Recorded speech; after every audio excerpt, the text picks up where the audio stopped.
Cando vos me digades, sí, podemos. Pois, como sempre, moi bo día e moitísimas gracias por asistir a esta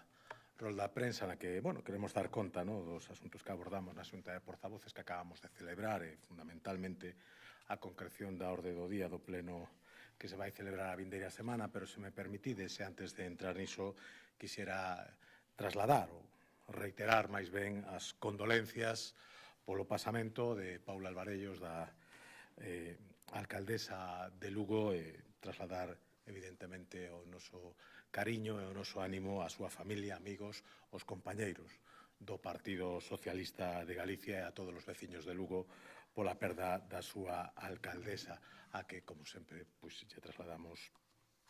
a nosa máxima consideración polo traballo que viu desenvolvendo ao longo do tempo que lle tocou exercer esa alta responsabilidade para que elixeron os lucenses. E se me permitides, xa entrando na sesión plenaria, decir que estará marcada pola celebración este sábado 8 de marzo do Día Internacional da Muller, e por ese motivo o Pleno inclúe a comparecencia por petición propia da Conselleira de Política Social para dar conta das políticas que en materia de igualdade está a desenvolver a Xunta de Galicia, un ámbito no que é patente o compromiso firme do Goberno galego por impulsar a igualdade de oportunidades entre homes e mulleres, con medidas transversais coa participación de todos os departamentos do Goberno galego, porque somos conscientes de que este o da igualdade é un obxectivo a acadar entre todos. Pero se hai unha cuestión que está a marcar a nivel galego a celebración deste Día Internacional da Muller e a nocenta campaña machista levada a cabo polo Sindicato Nacionalista CIGA contra a Conselleira de Política Social, que a día de hoxe continúa sen ser condenada nin rexeitada tanto pola portavoz do BNG, pola señora Pontón, como por calquera das autoproclamadas defensoras nacionalistas a ultranza do feminismo, dando unha demostración, unha máis, de que para elas o feminismo é unha cuestión sectaria, xa que só é reprobable cando son elas mesmas as afectadas, pero gardando un repugnante silencio cando a vítima é unha muller que non é partícipe da súa doutrina política. E máis, cando o autor do ataque son un dos grandes coronéis, xunto coa OPG, que guían na sombra o camiño do propio bloque nacionalista galego. Deste xeito, e para dar unha nova oportunidade ás deputadas e deputados do BNG para que recapaciten sobre a súa actitude e a súa decisión e teñan a ben condear este ataque machista á Conselleira de Política Social, desde o Grupo Popular incorporamos na orde do día da sesión plenaria unha proposición non de lei a través da que propoñemos que o Parlamento de Galicia, no seu conxunto, reprobe esta campaña sexista levada a cabo pola CICA, que claramente desvaloriza o traballo dunha muller que ostenta un cargo público de relevancia. Ademais, pedimos que se condene calquera manifestación que vulnere o principio de igualdade de trato entre mulleres e homes ou se denigre a dignidade das mulleres. E, en terceiro lugar, solicitamos expresamente á señora Pontón e aos deputados do BNG que amosen o seu resentamento ao contido sexista e machista destes cartéis do Sindicato Nacionalista CIGA. Os deputados do BNG, coa señora Pontón á cabeza, teñen unha semana ata a celebración do Pleno para reconsiderar a súa postura respecto desta campaña da CIGA e apoiar a iniciativa rexistrada e presentada polo Grupo Popular, aínda que, por suposto, poden facelo en calquera momento, dando unha mostra de que si traballan por unha igualdade real para todas as mulleres e non só para aquelas que comulgan coas súas ideas. Supoño que, despois do escoitado fai uns minutos nesta sala de prensa, non haberá inconveniente para que o BNG sume o seu voto positivo a esta iniciativa. Continuando coa orde do día da sesión plenaria, outra das cuestións sobre as que máis se está a falar nestes días é a decisión adoptada polo Goberno de Pedro Sánchez de condonar parte da débeda ás comunidades autónomas. Para deste xeito, contentar os seus aliados independentistas cataláns e garantir o seu apoio para que Pedro Sánchez continúe un tempo máis na poltrona de Moncloa. E por este motivo, a sesión plenaria tamén inclúe a comparecencia a petición propia do Conselleiro de Facenda e da Administración Pública para dar conta do tratado no Consello de Política Fiscal e Financeira que tivo lugar a pasada semana, no que, como saben, todas as comunidades autónomas gobernadas polo Partido Popular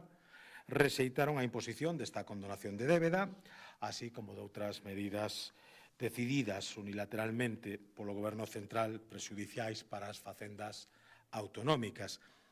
Galicia rexeita de forma tallante esta quita da débeda das comunidades autónomas acordada polo Goberno de España e os seus socios do independentismo catalán. E faino porque supón, en primeiro lugar, un ataque directo ás comunidades autónomas que, como Galicia, foron responsables do control do seu déficit e a súa débeda nos tempos de crise económica.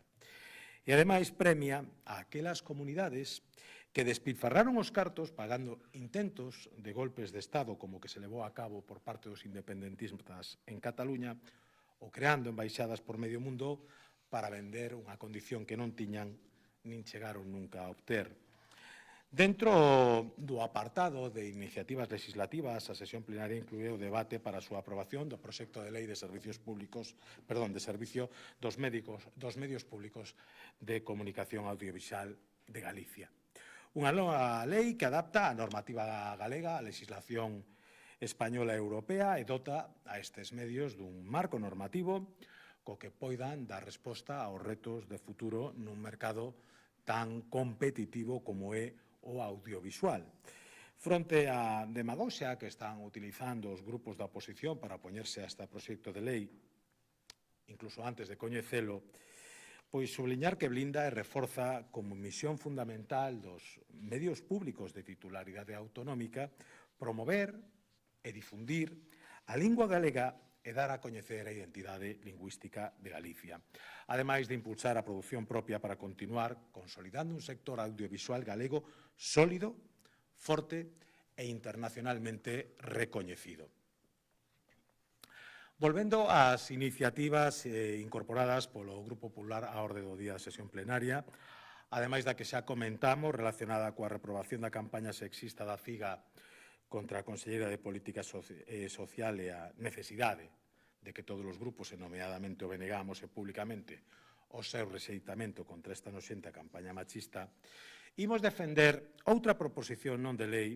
solicitando ao Goberno de España a declaración do Xacobeo 2027 como acontecemento de excepcional interese, de xeito que as empresas que desexen implicarse, participar na promoción deste evento poidan beneficiarse dos correspondentes beneficios e bonificacións fiscais. Estamos a falar da indispensable colaboración público-privada para poder levar a cabo este acontecemento que a vos seguro vai volver a situar a Galicia como un destino estratégico e que vai permitir a chegada de millóns de visitantes e turistas a nosa terra, para que poidan gozar dun extenso programa lúdico-cultural por todo o territorio galego.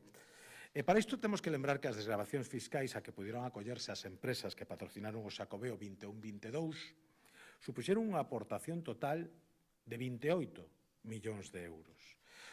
E isto dá mostra primeiro da importancia desta declaración como acontecemento de excepcional interese para o Xacobeo 2027 e, en segundo lugar, da urxencia desta declaración, xa que estamos a menos de 2 anos de que se volte a abrir a Porta Santa na Catedral de Santiago e as empresas necesitan coñecer con antelación suficiente as opcións de investimento e beneficios fiscais dos que dispoñen para valorar as súas accións estratégicas nos vindeiros anos, onde esperamos e desexamos o Xacobeo 2027 ocupe un lugar moi destacado. E xa para rematar e poñerme a vosa disposición para atender as cuestións que consideredes oportunas, informar que o Grupo formulará no Pleno 3 preguntas ao Goberno galego. A primeira, para coñecer e para que se nos concrete as medidas que ten previsto levar a cabo para mellorar a seguridade do persoal sanitario dos usuarios do Servicio Galego de Saúde, logo das graves accións que tiveron lugar recentemente no Hospital da Coruña e das denuncias que periódicamente están a trasladar os profesionais sanitarios moitos centros galegos. A segunda pregunta ten como objetivo coñecer a valoración do Goberno galego sobre a deficiente xestión do tratamento de residuos de Nostián, logo dos sucesivos incumprimentos por parte do Concello da Coruña aos requerimentos realizados pola Xunta de Galicia para mellorar esta planta de tratamento. E, por último, interesarémonos polas accións que está a desenvolver o Goberno galego para elaborar o plan de usos do Teatro Cine Fraga de Vigo, un símbolo que creo que reflexa a aposta do Partido Popular pola preservación da riqueza cultural na cidade olívica. E pola miña parte non teño máis que engadir, simplemente pois queda a vosa disposición por si podemos aclarar algunha cousa ou queredes preguntar por outra cuestión.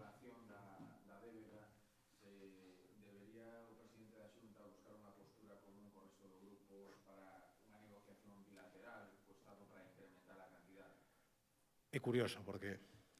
levábamos anos convencido de que tiñamos unha postura común. Esa postura incluía, entre outras, por certo, co apoio unánime do Parlamento, rexeitar calquer tipo de negociación bilateral e que os asuntos que afectaran a financiación de Galicia se trataran no marco multilateral para que entre todos puidéramos acordar cales eran os criterios que podían, digamos, satisfacer en maior medida o conxunto das comunidades autónomas. Polo tanto, o que hai que preguntarse é por que os que reafirmaban esta postura, apoyaban esta postura e defenderon esta postura durante tantos anos, agora cambiaron a súa opinión. Nós estamos donde estábamos, pedindo unha revisión do marco financiero autonómico de carácter multilateral, na que nos sentemos nunha mesa todas as comunidades autónomas en pé de igualdade, en a que se escoite as necesidades de todos e se atendan as necesidades de todos, e non a de unha única comunidade cuxo único mérito é dispoñer dunha serie de diputados que están dispostos a apoiar a Pedro Sánchez e a súa continuidade no goberno a cambio dun prezo político que perxudica o resto das comunidades autónomas.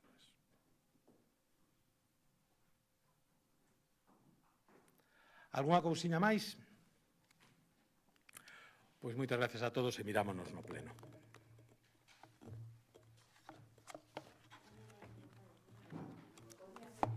Perdón, é que sigo cos meus problemas de